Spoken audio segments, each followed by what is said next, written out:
What's going on, everybody? Captain Cody Davis here. Welcome back to another episode of Tight Splice Charters. Got something a little bit different for you guys in this one.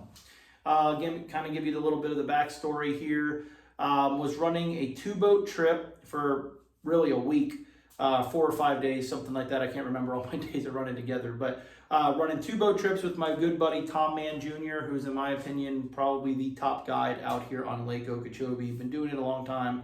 Awesome guy, an amazing fisherman. Fished the tour for like 650 years or something.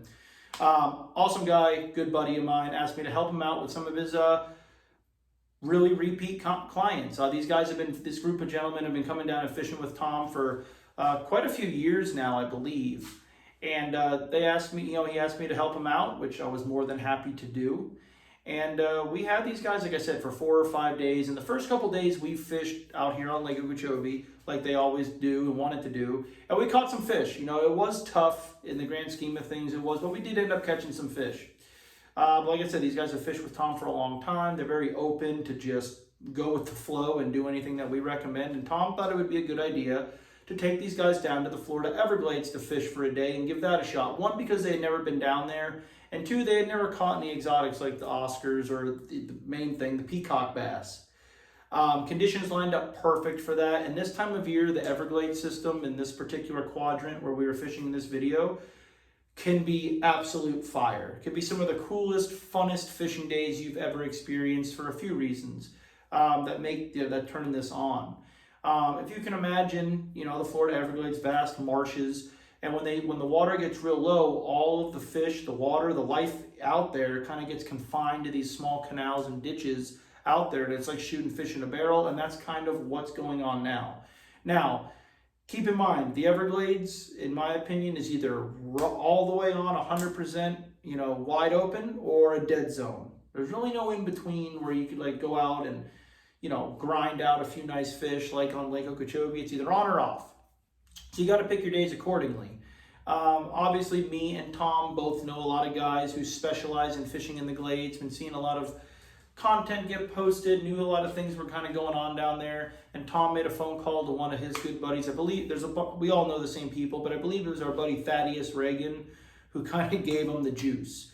Super awesome guy, spends a lot of time down there in the Glades, and as have I. I've fished down here in this portion of the Glades my entire life. But it's like anything else, you got to have your timing, you got to be on top of the fish.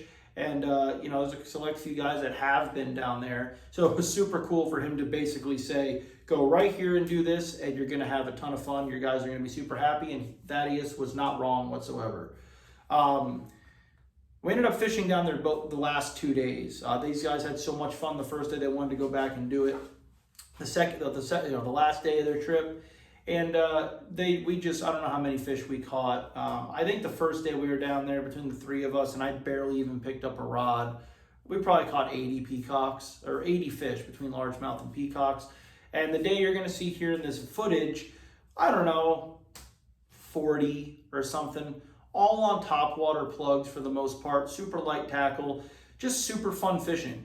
I get asked a lot from you guys about the peacock bass. A lot of people say, man, I want to come down here and do it. This is the time to do it. There's a bunch of different fisheries down here in the state where you can take advantage of them, of the hot peacock bite. Lake Ida, Lake Osborne over in Palm Beach is a big one. But down here in, the Glades is where I feel most comfortable and where I would prefer to take you guys. Out there on Ida, it's a fantastic fishery because you can catch a lot of other different species besides just largemouth and peacocks. Out there, in those different systems that branch off of the Ida chain, you have the clown knifefish, the stripe, the hybrid bass, things like that. Down here, it's basically just peacocks and largemouth. But you can catch them a lot easier on artificial out here in the Glades and in those other systems, which is what I like to do.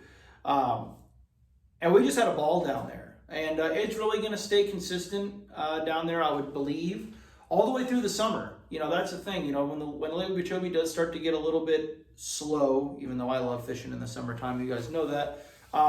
This is when the exotic species bite really excels with the peacocks, the clown knifefish, the snakeheads, because they thrive in hotter climates, right? That's where they're from. So this bite that you're going to see here in this video should only get better leading into the summer months here, especially if they're going to keep dropping the water.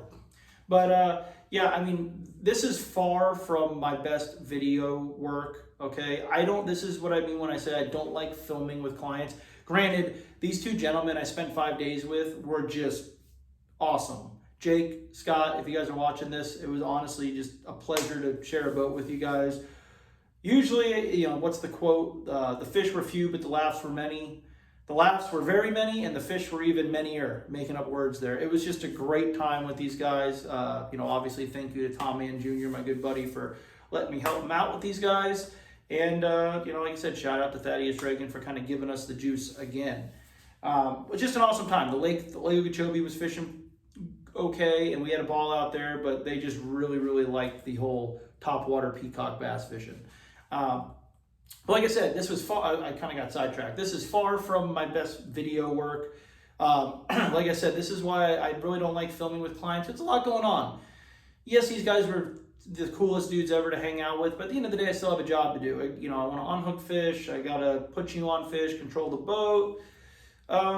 There's just a lot going on as opposed to where I can just go out there by myself, set the camera up, make sure I got the camera right, and get all the shots I need to get, which is far from what I did in this video, but I was able to kind of throw together kind of just a little throw together deal just so you guys can get an idea as to what you can look for if you were to book me for a peacock bass trip or an exotics trip.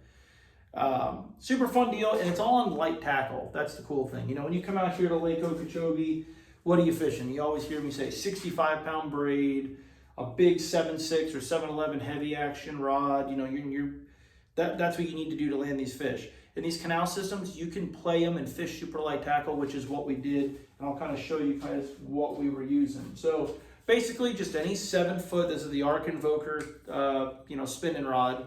This is the medium series, medium action, and super. You know, it had enough backbone to it, so if you did hook a nice fish, you could get them out of the pads and stuff. But super light that you could play them and you know, really let the fish play out and have fun with them. Just a small 2500 reel. This is just an Abu Garcia with, I think this is 8-pound braid on here, and would have a 10-pound mono leader on there, and that was really it. And as far as the baits with peacocks, here's the deal. Some people might get offended, but they're not smart. There's no finesse involved. If it's moving fast, their instinct is to murder whatever is running by their face. And that proved to be true down in the Glades. So the whole name of the game down there lately has been throwing any kind of slash bait. Okay, this is some expensive mega bass one. You did not need this. I was throwing yozuris. I was throwing all kinds of different stuff. But just any kind of slash bait works great. Color, none of that matters. Just something you could really rip real fast by them. This is what 90% of the people were using. This has worked great for us down there. The problem is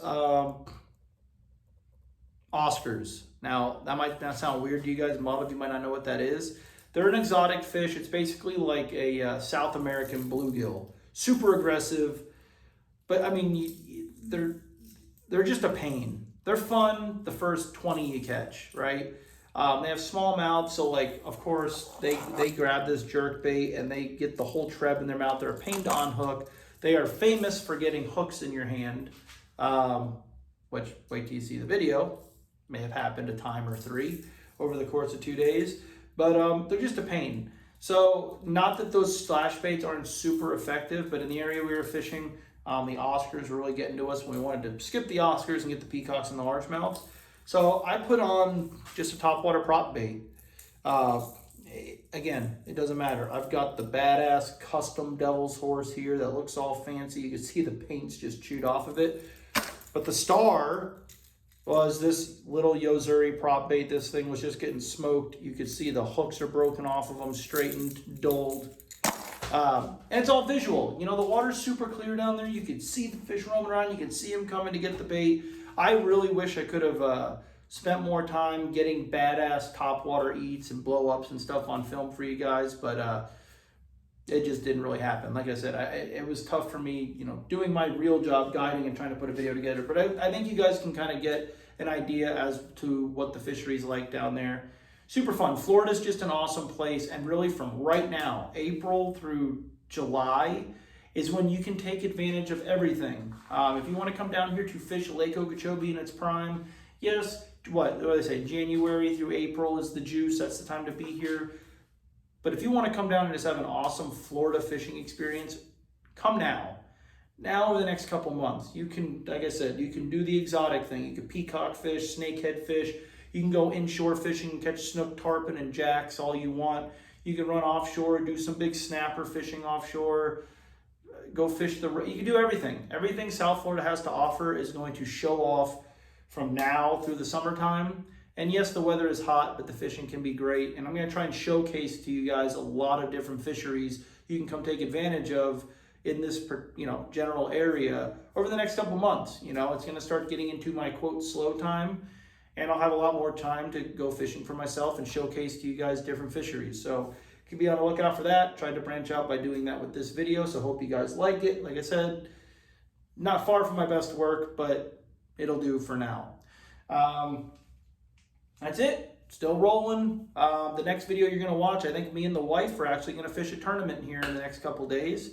We're going to fish the King of the Glades qualifier, and she's itching to get out on the lake. I'm itching to get out and just fish with her. We haven't done it, any fishing in feels like forever, so super excited for that. That'll probably be the next one.